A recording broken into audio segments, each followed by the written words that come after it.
Hi there, this is Mahluleli from Encina KYC Africa, your FICA partners with the most.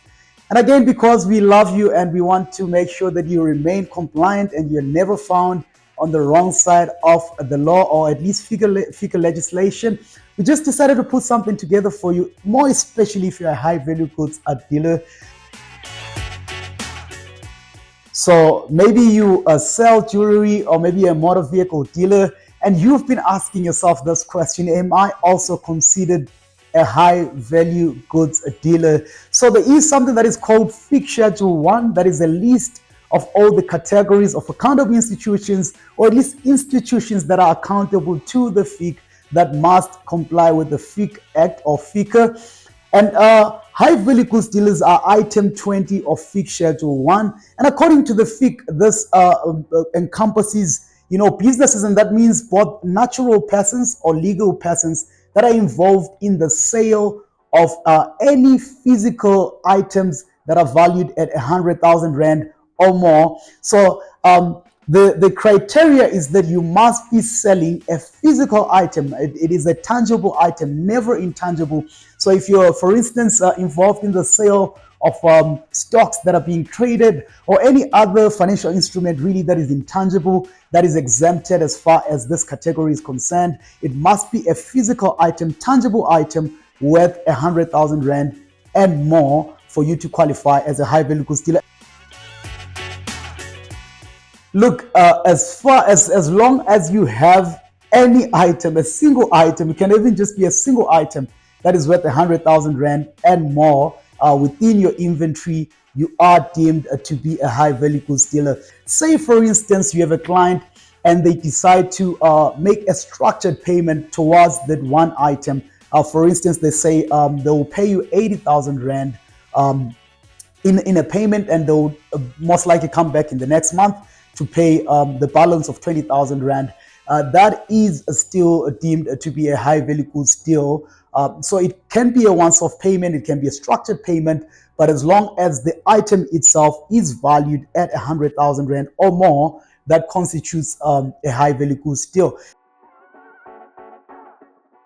Most of those items, be it cars, be it jewelry, be it artwork, or any other item really that is worth 100,000 Rand and more, the concern is that these items are easily convertible to cash. So for instance, an individual can walk straight into your jewelry shop and then buy a watch that is valued maybe at 400,000 Rand in cash, and go off to sell it to somebody else, and in turn receive the payment for that same item via EFT. So essentially, they've already laundered, that dirty money, especially if they were a criminal holding hard cash. So it is because of the susceptibility of these businesses, as well as the fact that for the most part they are very high cash intensive. That is why there is that concern from a FICA perspective, and as such, that's why they are accountable institutions. Yes. So the method of payment is really inconsequential as far as you being a high value goods dealer.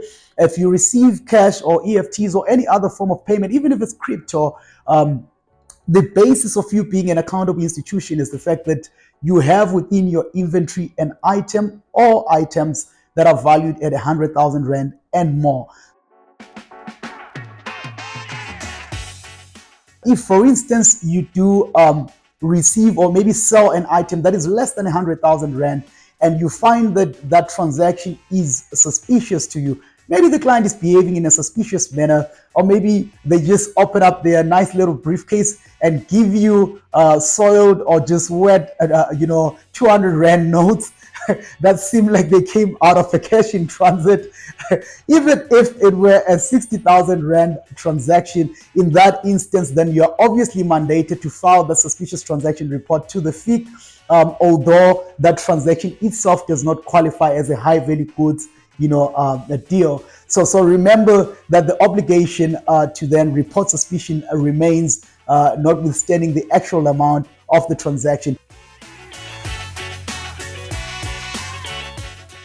For every transaction that is worth 100,000 Rand and more, that being a single tangible item, you are expected to fulfill all the FICA requirements. So that means You must identify your client. You must verify that identification, and that also includes, screening for sanctions, screening for political exposure, as well as just risk rating the client so that you can be able to manage the risk that is associated with them. And you may make use of several risk indicators within your risk rating scheme. You may look into the nationality of that client, the country of registration if it's a legal entity, the industry within which they operate. You look into obviously whether or not they are politically exposed, or they are sanctioned, or they have any adverse media exposure against themselves. And then you would then risk allocate them as either low, medium, or high.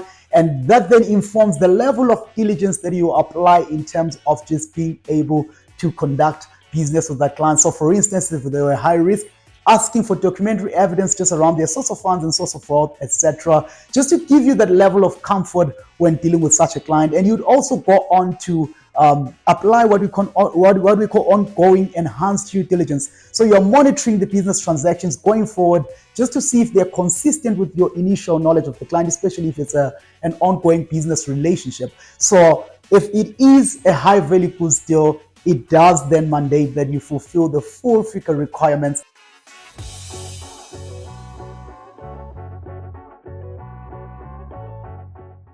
So the answer is you are both. So there is that expectation for you to do what the FIC calls a dual registration. So you will register as a high value goods dealer, and you will also register as a credit service provider. And this helps the FIC to be able to manage the reporting that they receive from accounting institutions. So for instance, if you came across a client that, for instance, maybe borrowed a certain amount just to be able to buy a certain product, and they repaid you those monies way within a repayment period, and essentially it just gave you that feeling and that they actually did not need that credit to begin with. So it begins to show you that the credit was just a way of you just extending the facility so that they can just throw in money very quickly, or at least launder money using that facility.